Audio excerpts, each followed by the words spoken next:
how the authorities check on a dangerous sex offender who's released back into society.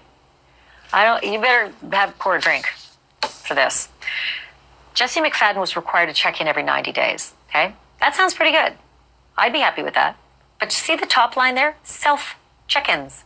Self-check-ins. He did them. He himself came to the Sheriff's Department in June and September, December, March. March was just a couple months ago, 2023.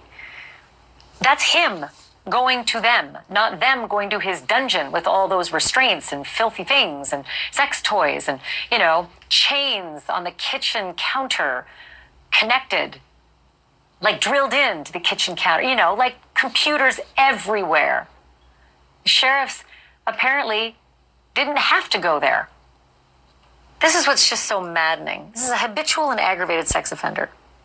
And KFOR, our affiliate, discovered that these self-check-ins happened on those 4 dates. And during those visits, this is what the deputies would have to confirm. Your mailing address, physical address, and phone number, Department of Corrections ID number, all occupants at the home address, all vehicles that you drive, and your current employment.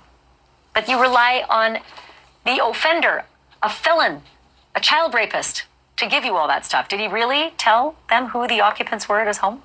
Oh, I just married a girl with 3 teenagers. According to the records, one of the home visits, June 24th of last year, we're not sure if it was because of a complaint, but it's the same stuff. Just, tell us your basic, mailing address and vehicles and employment. Here's what's the craziest. The sheriffs, if they come to the home, are not legally allowed to enter the home if he says they can. And if they are welcomed into the home, they're not allowed to enter into rooms if doors are closed. What? What's the actual point here? What's a sex offender going to want to show you in the bedrooms that have, restraints? There was a second call, a complaint-like call. An anonymous female called in January of this year, expressing concern that McFadden was living with 3 underage kids. But since those kids were not his previous victims, there was no follow-up check. This is where I bring in Phil Waters. He's a retired homicide detective, spent 33 years in law enforcement, investigating more than 400 homicide cases. Get me off the ledge, Phil, if it's even possible. Well, thanks for having me back, Ashley, but I will tell you, I think I'm on the ledge with you on this one. It's always disturbing, and for me, I have a personal interest in this particular case. I was raised in Tulsa, Oklahoma, about an hour north of Henrietta. So I'm familiar with the area.